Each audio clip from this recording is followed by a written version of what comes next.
آپ شادی کس کے ساتھ کرنے جا رہے ہیں؟ اللہ کرے ایشورائے کا گھر آباد رہے. جس کے کمرے سے کوئی خاتون برآمد ہو یا جس کے کمرے کے اندر خاتون جا رہی ہو اس کو میچ نہ کھلائے, دم ہو جا. بہت بڑا جملہ آپ بول رہے میں ہیں. کہہ رہا ہوں تو کیا صدر صاحب بھی, وہ تو حافظ ہو گئے, عالم دین ہو گئے, وہ کبھی بھی غلطی نہیں کر سکتے, تو آپ کو کیا لگتا ہے صدر صاحب کل کو کوئی بھی گناہ سرزد غلطی کرتے ہیں یا کسی کا کوئی جرم ہی کر دیتے تو ان کو سزا ملنی چاہیے کہ نہیں؟ جس وقت مولانا فضل الرحمان صاحب نے آصف صاحب کا نام زرداری صاحب کا بطور صدر پاکستان لیا تھا, اس وقت ان کے گناہ زیادہ تھے یا آج گناہ زیادہ ہے؟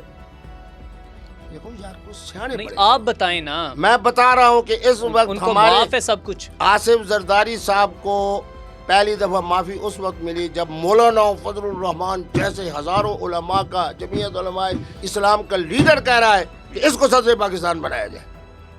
اس وقت سے لے کے آج تک میرا خیال میں پھر وہ کرپشن یا اس طرح کے معاملات نہیں ہوئے صدر صاحب جو اس سے پہلے ہوئے تھے. ٹھیک ہے. اب وہ فوت ہونے کے قریب ہے, ان کو آپ نے استثناء دے دیا. البتہ یہ آپ لوگ بڑے ذہین ہیں کہ آپ نے وزیر اعظم کو استثناء نہیں دیا. کیوں کہ اس کا فائدہ ملنا تھا قائد محترم عمران خان صاحب. اچھا, یہ ساری سیاسی گیم ہے. اب یہاں پر آپ بھی سیاست نہیں کر رہے ہیں کہ آپ جو ہے وہ صدر صاحب کو تھوڑا سا تنقید کا نشانہ بنا رہے ہیں. میں تنقید کا آپ کہہ نشان رہے میرے بیٹے, آپ کہہ رہے ہیں کہ میں ابھی تو یہ کہہ رہا ہوں کہ مولانا فضل الرحمان جمعیت علماء اسلام ہزاروں جو ہے مدرسوں کا اور ہزاروں علماء کا مقتدا جب وہ نام پیش کرے کہ آصف علی زرداری کو صدر پاکستان بنا دیا جائے تو اب ثواب یا اجر فضل الرحمان کے کھاتے میں جائے گا یا آصف علی زرداری کے کھاتے میں جائے گا؟ مطلب اچھا, آج اگر مفتی تقی عثمانی صاحب کہتے ہیں, وہ مطلقاً کہتے کہ صدر سے لے کے وزیر اعظم سے لے کے آرمی چیف سے لے کے ایم این اے سے لے کے ایم پی ایل اے سے لے کے گورنر سے لے کے جو استثناء حاصل کرے یہ خلاف اسلام ہے, میں سمجھتا کہ نر کا بیٹا ہے. چلو ٹھیک ہے, آپ کیا کہتے ہیں, ٹو دا پوائنٹ آپ بتا دیں. شاباش.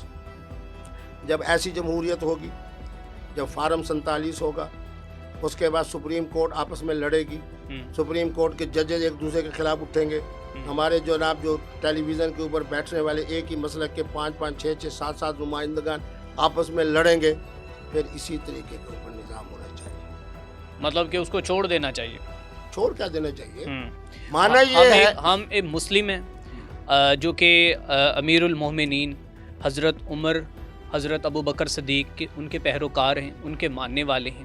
اگر ایک بدو کھڑے ہو کر ان سے سوال کر سکتا ہے, پوچھ سکتا ہے اے عمر بتا کہ یہ چادر کہاں سے آئی, اگر وہاں پر ایک خاتون عمر سے سوال کر سکتی ہے ان کے دور خلافت میں, تو آج یہ صدر صاحب اور یہ جو استثناء ہے یہ کہاں پہ جاتا ہے مفتی صاحب؟ ایک عظیم بات بتاؤں, اب تمہارا دماغ کھلا ہے تو اس لیے عالمی عدالت انصاف جی نام سنا ہے؟ ہاں جی. یہ جب میں گیا بیلجیم تو برسلز میں ان کا مرکز ہے. ٹھیک ہے. کتنے ججز ہیں؟ میں چونکہ تحقیقی آدمی ہوں. اوکے. انہوں نے کہا 17. میں نے کہا کس کس دین اور دھرم سے تعلق رکھتے ہیں؟ ٹھیک ہے. انہوں نے کہا جی بات یہ ہے کہ ایک جو ہے وہ سکھ ہے اور 2 ہندو ہیں. ٹھیک ہے. باقی کوئی پارسی ہے, اوکے. زیادہ تر کرسچن کمیونٹی کے ہیں, 1-2 یہودی بھی ہیں. اوکے. تو میں نے کہا کہ ہم جو 2 ارب مسلمان ہیں جی, ہمارا بھی کوئی ہے؟ انہوں نے کہا کہ مسلمانوں میں عدل ہے, مسلمانوں میں انصاف ہے. آپ کے کس جج کو ہم لیں؟ ججوں کی حالت تو اب آپ دیکھ چکے ہو, بڑا دل دکھا میرا. ٹھیک ہے. سامنے میں نے دیکھا 31 ان آدم علیہ السلام سے لے کے اب تک ان خوش نصیبوں کے نام لکھے ہوئے تھے جن کو انسانیت کے اندر عدل اور انصاف کے حوالے سے اوپر میں نے نام پڑھا تو لکھا ہوا تھا عمر ابن الخطاب. بے شک. اب تم عمر ابن الخطاب فضل الرحمان میں ڈھونڈتے ہو, آصف علی زرداری میں ڈھونڈتے ہو.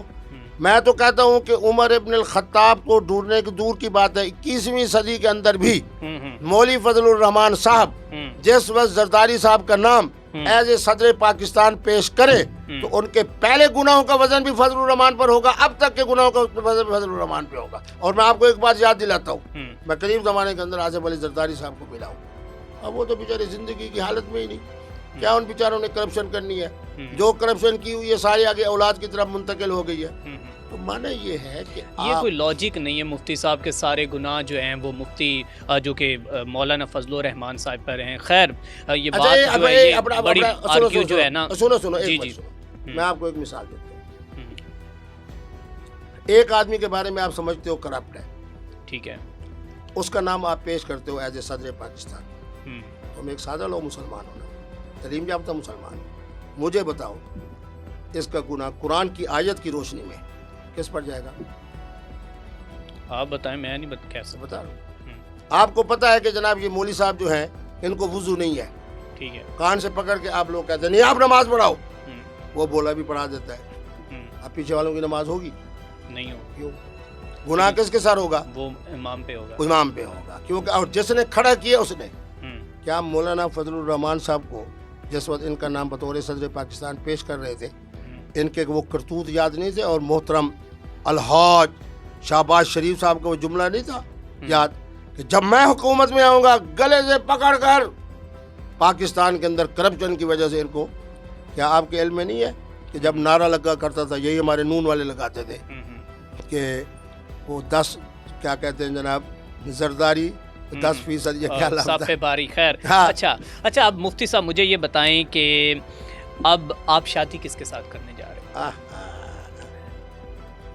یار ایک کپ چائے کا اور بھی ان کو پلاؤ. اب سوال صحیح ہو رہا ہے. میرے بیٹے میں شادی نہیں کرتا, ٹھیک ہے, میں صرف نکاح کرتا ہوں. اب میرا معاملہ جو راکی سامد صاحب سے الجھا ہے وہ 2 وجہ سے. جی, ایک اس وجہ سے کہ وہ چاہ رہی ہیں کہ شادی. اب دیکھو میرے آپ کے سامنے میرے بچوں کے فون آئے اور انہوں نے جو کہا فوراً میں نے اس پہ عمل کیا. بالکل بالکل. پوچھ رہے ہیں ابو کب آ رہے ہیں, کب پہنچیں گے, صحت کیسی ہے, دوائی استعمال کر رہے ہیں, کھانا پینا ٹھیک ہے. یہ ہے ان کا مجھ سے پیار. جبکہ وہ آپ کے پروگراموں کے توسط سے سن بھی رہے ہیں کہ مفتی صاحب کہتے ہیں کہ 3 درجن سے زیادہ میرے نکاح ہیں. بات یہ ہے اس وقت کی صورتحال کے مطابق جو حالات اس وقت چل رہے ہیں ان کے مطابق جس طرح کے فیصلے ہماری ممبران قومی اسمبلی دیں, سینٹ دے. اب دیکھیں سینٹ کے اندر چیئرمین سینٹ بیٹھے ہوں حضرت سید یوسف رضا گیلانی, کتنی بڑی گدی ہے, اس کی زیر سایہ یہ سارے معاملات ہو رہے ہیں. ٹھیک ہے, تو معنی یہ ہے کہ اب گزارا کرو. نہیں شادی کا میں پوچھ رہا ہوں نا. مفتی عبدالقوی صاحب بھی جو بھی پیغام نکاح آتا ہے اس کو فارم 47 کی طرح اور اس آئینی ترمیمی بل کی طرح فوراً کہتے ہیں لبیک لبیک لبیک. ابھی چونکہ راکی سامد کا معاملہ تھا تو ایک تو وہ شادی کہہ رہی ہیں, میں نے کہا نہیں. دوسرا میں نے کہا میری قبلہ والدہ صاحب اجازت دیں گے, تو ان کی اجازت نہ دینے کی وجہ سے آپ دیکھ رہے ہو کہ میں اب راکی سامد کو آپ نے ٹھکرایا یا اس نے آپ کو ٹھکرایا؟ نا وہ کیوں ٹھکرا دی, وہ تو آج بھی کہہ رہی ہے کہ مفتی عبدالقوی صاحب میرے لیے کویتا لکھے, مفتی عبدالقوی صاحب قوی ہے, مفتی عبدالقوی بہترین خواتین کے لیے حقوق رکھتے ہیں, مفتی عبدالقوی سے شادی ہو جائے گی تو ہم جناب وہاں جائیں گے, کیسا اپنا عمرہ کرنے جائیں گے. وہ تو آج بھی کہہ رہی ہیں. پھر آپ گئے بھی تھے شادی کرنے تو کیا بنا؟ نہ میں نہیں گیا نا, اس لیے والدہ نے اجازت نہیں دی. اس دفعہ حالانکہ میں دبئی میں ٹھہرا ہوں, ہاں, لیکن میں نے ان سے کوئی رابطہ نہیں کیا کیونکہ میری اماں کی اجازت نہیں. اچھا, تو آپ شوریہ رائے سے شادی کب کرنے جا رہے ہیں؟ یہ بھی آپ نے. یار میری تو دعا ہے, میری تو اسلامی عدالت گھر آباد کرتی ہے, اللہ کرے ایشو رائے کا گھر آباد رہے. ٹھیک ہے, میں 82 سے لے کے سن 2000 تک انڈیا گیا ہوں. یہ جتنے ہیں خواتین یہ سارے الحمدللہ مفتی صاحب کی بڑی قدردان ہے اور مفتی صاحب ان کی قدردان ہے. تو یہ سارے میرے ساتھ ان کے تعلقات معاملات ٹھیک رہے. اچھا, اب میری دعا یہی ہے کہ اللہ ایشو رائے کو اپنے خامند کے ساتھ آباد رکھ, شاد رکھ, ٹھیک ہے, علیحدگی نہ ہو. ٹھیک ہے, جیسے ہی علیحدگی ہوگی پھر آپ اس کی زبان سے بھی سن لیں گے کہ مفتی عبدالقوی قوی ہے, مفتی عبدالقوی ہمارے لیے کویتا لکھے, مفتی عبدالقوی بہترین انسان. اچھا, اگر علیحدگی ہوتی تو شوریہ رائے کے ساتھ آپ شادی کریں گے اگر پیغام نکاح آیا؟ پیغام نکاح آیا, ٹھیک ہے. اچھا مفتی صاحب, آپ یہ کوئی سوشل میڈیا سٹنٹ کھیلتے ہیں اپنے آپ کو پاپولر کرنے کے لیے؟ کیوں اس طرح کے آپ اچھے ہتھ کنڈے اپناتے ہیں؟ میرے بیٹے مجھے سمجھ دیکھیں نا, شوریہ رائے اب کہاں کے آپ اور کہاں کی شوریہ رائے, آپ کا تو شاید اس کو پتہ بھی نہیں ہوگا, اور آپ تو صرف جو فیم کی گیم ہے اپنے آپ کو جو کہ سرخیوں کی زینت بنانا چاہتے ہیں. سے لے کے سن 2000 تک فلم انڈسٹری کے جو صاحب تھے, میں ہر ایک کا نام بتاتا ہوں, نعیم بھائی, تاکہ میری بات مستند ہو. ٹھیک ہے, نعیم بھائی سے پوچھو کہ جب مفتی عبدالقوی صاحب 18 سال آتے رہے ہیں انڈیا کے اندر, مفتی صاحب کا نام کیا تھا, وہ کہے گا شیر شاہد. فلم انڈسٹری کی وجہ سے مفتی عبدالقوی صاحب جناب سلمان خان، شاہ رخ خان، فلاں خان، اسی طرح خواتین، ان کے ساتھ مفتی صاحب کی کس درجے تک بے تکلفی ہوگی وہ آپ کو بتائیں گے. میں غلط بیانی کیوں کروں؟ ٹھیک ہے. بات یہ ہے کہ آج بھی ایشور رائے سے پوچھا جائے کہ سیٹھ شاہد جو دبئی سے آتے تھے آپ ان کو جانتی ہیں؟ تو کہیں گے ایک دفعہ کوئی ہماری ملاقات ہے، کئی ملاقاتیں، کیوں نہیں جانتی؟ ٹھیک ہے. تو مفتی صاحب آپ کو تھوڑی سی بھی شرم محسوس نہیں ہوتی کہ ایک عورت جو ہے وہ کسی کی شادی میں ہے اور اس کی ایک بیٹی کی وہ ماں ہے اور آپ ایک ٹی وی پر آ کر، چینل پر آ کر بیٹھ کر کہہ رہے ہیں کہ میں ایشوریا رائے کے ساتھ نکاح کرنے جا رہا ہوں، میں اس کے ساتھ جو اب جو ہے میں راکھی ساونت کے بعد وہاں پہ چلا جا. اب لوگ اس کو کس نظر سے آپ کو دیکھیں یار؟ میرے بیٹے دیکھو لفظ کا کتنا فرق ہوتا ہے. جو آپ بات کر رہے ہو یہ بے حیائی کی، بے شرمی کی بات ہے. اچھا. میں یہ کہہ رہا ہوں کہ میری دعا ہے کہ ایشور رائے کی علیحدگی نہ ہو. ٹھیک ہے. جب علیحدگی ہو جائے گی، جس طرح 1 ارب 45 کروڑ کی آبادی میں محترمہ راکھی ساونت صاحبہ جن کا نام اب فاطمہ ہے، میں اس کو جانتا بھی نہیں تھا، اس کو ایشور رائے کو تو میں جانتا ہوں. اچھا. کرشمہ کو بھی جانتا ہوں، کرینہ کو بھی جانتا ہوں. پہلے ایک سوال تو مکمل. جی جی جی جی. صرف ایک دفعہ، کئی دفعہ ملا ہوں. اچھا. چلو تمہاری جناب بات کو آگے بڑھاتا ہوں. ٹھیک ہے. بات یہ ہے کہ میں نے یہ کہا ہے کہ ان کی علیحدگی خدا نخواستہ ہوتی ہے، ٹھیک ہے. تو ان کا اگر پیغام نکاح آتا ہے تو میں قبول کروں گا. اس کے اندر کون سی بے شرمی کی بات ہے؟ مطلب ان کی طرف سے آئے گا پیغام نکاح. میں کبھی، چلو تمہارے اس میں میں حلف دیتا ہوں کہ میں ایشور رائے کو پیغام نکاح نہیں دوں گا.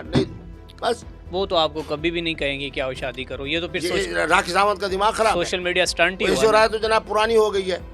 ایک آدمی جاوید میرداد کا نام لیتا ہے، ایک جناب آج جناب ہمارے آفریدی صاحب بچے کا نام لیتا ہے بالر کا. تو یہ زیادہ بہتر ہے یہ وہ آفریدی کی آپ نے بات کی. آپ کو پتا ہے کہ بابر اعظم کی 2.5 سال بعد سینچری ہو گئی ہے، اس کے بعد کیا کہیں گے؟ میرے بیٹے میں نے پہلے بھی کہا تھا، میں نام بھی نہیں لیتا. جی جی. یہ اسلام آباد میں اور اچھے ہوٹلوں میں جب مجھے ملتے ہیں تو 2 3 4 بچیاں ان کے دائیں بائیں ہوتی ہیں کھلاڑیوں کے. تو یار جو بات پردے کی ہے اس کو پردے میں، تمہارے احترام میں اتنا بڑا جملہ کہہ رہا ہوں. جی جی. اچھا. مفتی عبدالقوی بھی الحمدللہ 5 سٹار ہوٹل میں بیٹھے ہوئے ہیں، اچھی جگہ پہ بیٹھے ہوئے ہیں. میں بھی نہیں کہتا میں اکیلا ہوتا ہوں. ٹھیک ہے. مفتی عبدالقوی صاحب کے ساتھ دوست بھی ہوتے ہیں، خواتین بھی ہوتے ہیں، حضرات بھی ہوتے ہیں، بڑے بڑے نامور خواتین ہوتی ہیں. اب میں جاتا ہوں تو وہ پتہ چلتا ہے جی پاکستان کا فلانا جو کھلاڑی ہے نا وہ بھی آیا ہوا ہے اس ریسٹورنٹ میں، اس کیفے میں، اس کے دائیں بائیں بھی 3 4 خواتین. مفتی عبدالقوی نے کوئی بیٹ کے ذریعے چھکے تو نہیں مارنے. اچھا وہ سابق کرکٹر ہوتے ہیں یا موجودہ سابق کا میں کیوں ذکر کروں؟ خواتین کے ساتھ رنگرلیاں مناتے ہیں. میں نے ایک جملہ کہا تھا آج تمہارے پروگرام کو وائرل کرنے کے لیے. میں حضرت محسن نقوی صاحب کو کہوں گا کہ جب اس طرح کے میچ ہوں ان کو 5 دن کے لیے ایک مخصوص بہترین کوٹھی میں رکھ دیا جائے. اچھا. اور وہاں سوائے خواتین کے ہر چیز موجود ہو، پھر میں دیکھتا ہوں کیسے چکے نہیں مارتے. مطلب کہ پاکستان ٹیم کی ناکامی کی وجوہات صرف خواتین ہیں، خواتین کا اب آپ کو انٹرسٹ ہے. بتاؤں، خود مجھے قائد محترم عمران خان صاحب نے فرمایا کہ جب 92 کا ہم نے جیتا ہے تو میں رات کو اتنے بجے ہر کمرے کا دورہ کرتا تھا. ایک کمرے کا میں نے دورہ کیا تو اس میں پتہ نہیں کون سا کھلاڑی نہیں تھا، آخر تک میں نے اس کو نہیں کھلایا. تم کھیلنے کے لیے آئے ہو یا جناب رنگ رلیاں منانے کے لیے آئے ہو؟ ٹھیک ہے. رنگ رلیاں مناؤ گے تو پھر اسی طرح ذلیل ہو گے جس طرح آج میری ٹیم ذلیل ہو رہی ہے. بنگلہ دیش سے جیتی ہے تو رو رو کے، افغانستان سے جیتی ہے تو رو رو کے، سری لنکا سے جیتی ہے تو رو رو کے. بالکل. خدا کی قسم میں آج ایک بات کہہ رہا ہوں آپ کے پروگرام کے حوالے سے، جتنی فلم انڈسٹری کی خواتین انڈیا میں ہیں وہ کبھی اس طرح کا ان کا کردار نہیں ہوتا جس طرح کے ہمارے ڈرامے والی خواتین کا کردار ہوتا ہے. کیوں؟ انہوں نے اپنے آپ کو فٹ رکھنا ہے، انہوں نے اپنے فن کا اظہار کرنا ہے، تاکہ معاملات چلتے رہیں گے. ہماری انڈسٹری کی خواتین کیا کرتی ہیں؟ نہیں میری خواتین کو بڑی شکایت نہیں کرتا. مانا یہ ہے کہ آپ کھلاڑیوں تک رہو، ان کھلاڑیوں میں سے 16 لوگوں کا انتخاب کرو. محسن نقوی میرے محسن ہے، میں ان کے چینل پہ 12 مرتبہ آیا. میرے جھانگ کے مریدین کے حلقے سے ان کا تعلق ہے. میں ان کو آپ کے پروگرام کے توسط سے کہتا ہوں کہ مفتی عبدالقوی کہتا ہے کہ جس دن اہم ترین میچز ہوں 5 دن کے لیے ان کو خوبصورت ترین ہوٹل میں، اعلیٰ ترین جگہ میں، اعلیٰ ترین جناب نعمتوں کے ساتھ، سوائے خواتین کے. ٹھیک ہے. جس کے کمرے سے کوئی خاتون برآمد ہو یا جس کے کمرے کے اندر خاتون جا رہی ہو اس کو میچ نہ کھلایا جائے، تب ہو جا. بہت بڑا جملہ آپ بول رہے میں ہیں. کہہ رہا ہوں، میں تو خود یار میں مشاہدے والا آدمی ہوں، میں عوامی آدمی ہوں، ہر کیفے میں جاتا ہوں جہاں مجھے لوگ دے جاتے اور آپ جانتے ہیں پیکا ایکٹ بھی آج کل آپ ثابت نہیں کر پائیں گے. اگر میں اس وقت بتا دوں کہ اسلام آباد کا فلاں کیفے فلاں کیفے فلاں کیفے فلاں کھلاڑی فلاں کھلاڑی فلاں کھلاڑی، پھر مفتی عبدالقوی کچی باتیں نہیں کرتا. مفتی عبدالقوی مفتی عبدالقوی ہے، نہ مفتی تقی عثمانی ہے کہ ایک صدر بیچارے کے بارے میں بات کریں باقی سب کو معاف کر دیں. اچھا مفتی صاحب، یہ بات جو ہے کرکٹرز تک رکی ہوئی ہے یا پھر پارلیمنٹ سے بھی بازار حسن تک کا کوئی معاملات ہیں؟ یار ہر ایک اپنا ذاتی. مفتی عبدالقوی جیسے کئی خوش نصیب سیاستدانوں میں بھی ہیں، حکمرانوں میں بھی ہیں، اے سی سے لے کے آئی جی صاحب تک بھی ہیں، میجر سے لے کے بریگیڈیئر صاحب تک بھی ہیں. کتنے ہیں خوش نصیب جن کے مفتی صاحب نے نکاح پڑھائے ہیں کہ تاکہ گناہ میں نہ جائیں. ٹھیک ہے. تو الحمدللہ میری قوم زندہ ہے. ٹھیک ہے. میری قوم میں کشمیر کا خون ہے، میری قوم کے اندر پٹھانوں کا خون ہے، ٹھیک ہے. میری قوم کے اندر جناب جرت والے لوگوں کا خون ہے. جب مفتی عبدالقوی کے فتوے کے مطابق وہ عمل کر کے، خدا کی قسم جو آدمی فطرت کے مطابق رات گزارتا ہے، اگلے دن دیکھا کرو اس کا چہرہ مفتی عبدالقوی کی طرح ادھر دیکھو چمک نظر آئے گی، خون نظر آئے گا، یہ روشنی آپ کے چہرے پہ. روشنی میں چہرہ کیا ہے کہ عین فطرت ہے. یہ اور نور فطرت ہے. کے مطابق سناؤں، پھر قرآن کی آیت سناتا ہوں. اچھا. فطرت اللہ التی فطر الناس علیہا لا تبدیل لخلق اللہ ذالک الدین القیم. یہ خواتین کے بارے میں جو نکاح کو میں آسان کر رہا ہوں یہ فطرت ہے، اور قرآن کہتا ہے ذالک الدین القیم. یار میں قرآن سنا رہا ہوں. ٹھیک ہے.